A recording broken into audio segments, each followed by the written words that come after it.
350 Milliarden Dollar US-UK-Investitionen in KI, Quanten und Nuklear.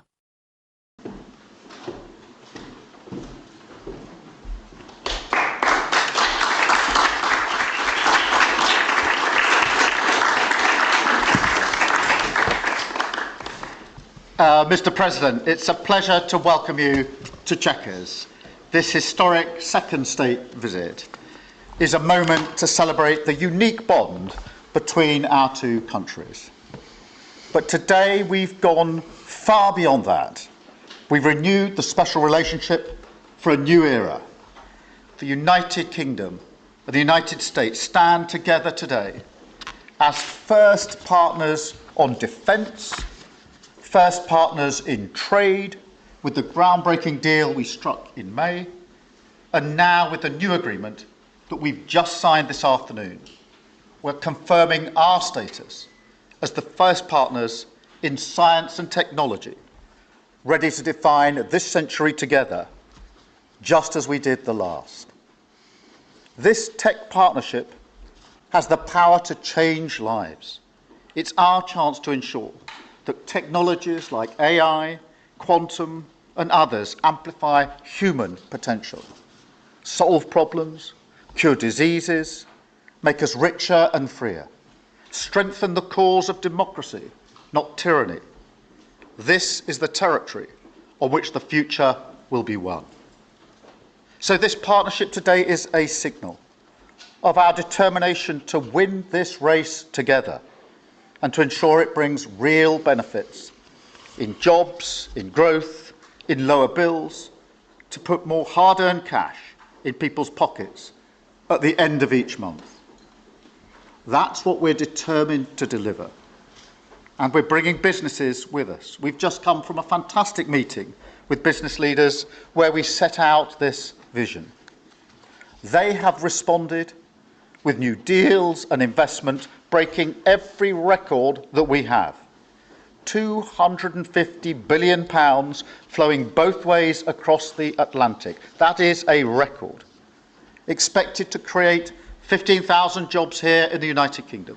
High-skilled jobs in cutting-edge sectors where people can build careers for the long term, changing lives in communities up and down our country. And look, while we shape this bond for a new era, the fundamentals have not changed. Security remains the cornerstone of this special relationship. We have the deepest, most advanced defence relationship in the world. Our warriors train together and they fight together. Our industries build together, everything from fast jets to the new AUKUS-class submarines. So now, as we drive up defence spending, we're going to sweep away the barriers to working together on new defence technologies so we can stay ahead of our adversaries. We're united in defence and security, yes, absolutely. But we're also united in the pursuit of peace. We are working together to end the humanitarian catastrophe in the Middle East, get the aid in, free the hostages, and ultimately bring Israel and the region back towards a comprehensive plan which can deliver peace and security for Israelis and Palestinians alike. We're also working together to end the killing in Ukraine. In recent days, Putin has shown his true face, mounting the biggest attacks since the invasion began, with yet more bloodshed, yet more innocents killed, and unprecedented violations of NATO airspace. These are not the actions of someone who wants peace. So we've discussed today how we can build our defences further, support Ukraine, and decisively increase the pressure on Putin to get him to agree a peace deal that will last.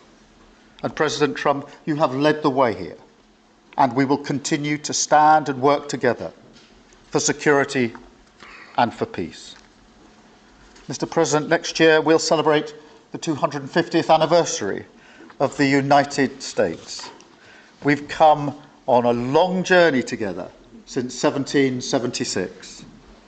But it's no exaggeration to say that the partnership our two nations have built has shaped the world from the beaches of Normandy to the founding of NATO, to the creation of technologies that have revolutionized our lives. Time and time again, it is British and American men and women side by side, changing the path of history and turning it towards our values, towards freedom, democracy, and the rule of law. In Britain, we take huge pride in that. And let's be clear, this relationship is not just about history, it's about the future. It's about the benefits it delivers now and for decades to come, to make our people safer and better off. We've shown today that we're delivering those benefits, improving people's lives. So we will go into that anniversary year more optimistic than ever and more confident than ever about our two great nations and what they can achieve side by side. Thank you. And it is now my pleasure to give the floor to Mr. President. Thank you. Thank you very much, very much. Prime Minister Starmer, Melania and I are tremendously thankful for the wonderful hospitality that you and Lady Starmer have extended today at Chequers. Quite the place, I must say, quite the place. And we're grateful beyond words for the spectacular honor of the state visit yesterday at Windsor Castle, hosted by His Majesty King Charles III and Her Majesty Queen Camilla. These are two fantastic people. We will never forget it. As I said last night, the bond between our countries is like no other anywhere in the world. The United States and the United Kingdom have done more good on this planet than any two nations in human history. That is thanks in large part to the traditions of British liberty, which grew up on these isles, these beautiful, magnificent isles, and were carried by our ancestors to the New World. We're forever joined, and we are forever friends, and we will always be friends. This enduring connection is why I was thrilled that the United Kingdom was the very first country with which we made a historic trade deal, and a very good trade deal. He's a tough negotiator. I think it was a better deal for you than us, but these are minor details. It's a very good deal for both of us. He's a great negotiator. We will extend our unparalleled security alliance into the realm of economic security for the first time, and I look forward to finalizing it very soon. We'll have it done very quickly.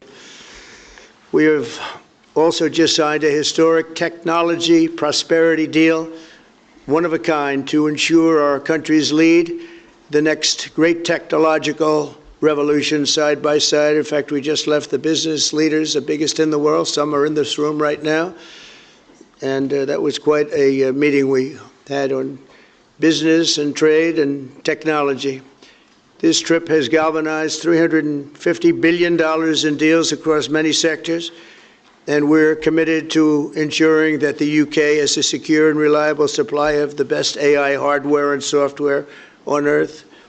And we supply that, and we'll make sure we supply it in quantity to the UK. And we also are joining forces on quantum computing and nuclear power, a natural partnership for close allies. The United States, as you probably have heard, is doing better than it has ever done in terms of business and investment. The stock market has hit a new high, as you know, and that's for many, many days out of our fairly short 8 months. And we seem to be hitting new highs, and I think we're going to do much better even as time goes by. Jobs are at a record, and most importantly, we have more than $17 trillion, $17 trillion, and this is during an 8-month period, being invested in the country, which is not only a record, but if you compare $17 trillion to the last year of the Biden administration, they did $250 billion. They didn't do $1 trillion for the 4-year period. We did $17 trillion of investment coming in A lot of it's because of tariffs, and a lot of it's for a lot of other reasons, but there's never been anything like it. It's an economic superstar. That's what's become. It was mismanaged and badly handled for a long period of time, but it's not badly handled anymore. So that's a record, and remember, that's up until 8 months. We have another few months to go, and that number is going to get significantly higher, especially if we win a certain case that we're waiting to hear. That will be something like the world has never seen. I want to congratulate the United Kingdom on making the vital commitment to spend 5% of GDP on defense at the NATO summit this year. We've worked together very closely in so many ways. I'm very honored to tell you that we've solved 7 wars, wars that were unsolvable, wars that couldn't be negotiated or done. The U.S. has done 7 of them. The one that I thought would be easiest would be because of my relationship with President Putin, but he's let me down. He's really let me down. It was going to be Russia and Ukraine, but we'll see how that turns out. But that turned out to be, I thought it might be among the easiest of the group, but we had settled just about every conflict, and as you know, we're working very hard on Israel and Gaza. All that's happening over there. Complex, but it's going to get done. It'll all get done right. And likewise, Russia and Ukraine will get done. But you never know in war. You know, war is a different thing. Things happen that are very opposite of what you thought. You thought you were going to have an easy time or a hard time, and it turns out to be the reverse. As we saw in the unforgettable parade yesterday at Windsor Castle, what a place it is. The British Armed Forces carry on one of the finest military traditions in the world, one of the greatest marching bands, one of the most magnificent sights I've seen. I know that our service members look forward, and we do look so forward to working even more closely with yours as you push toward that 5% goal. And I think, Mr. Prime Minister, you're just about there. You're going to be there very quickly, along with a lot of other great countries. I want to thank NATO and our wonderful head of NATO, who's really worked very hard, Mark, for the job they've done. As you know, NATO was at 2% GDP, and they didn't pay it.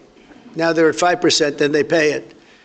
And we appreciate that. And we're sending a lot of weapons to NATO. NATO is paying for those weapons in full.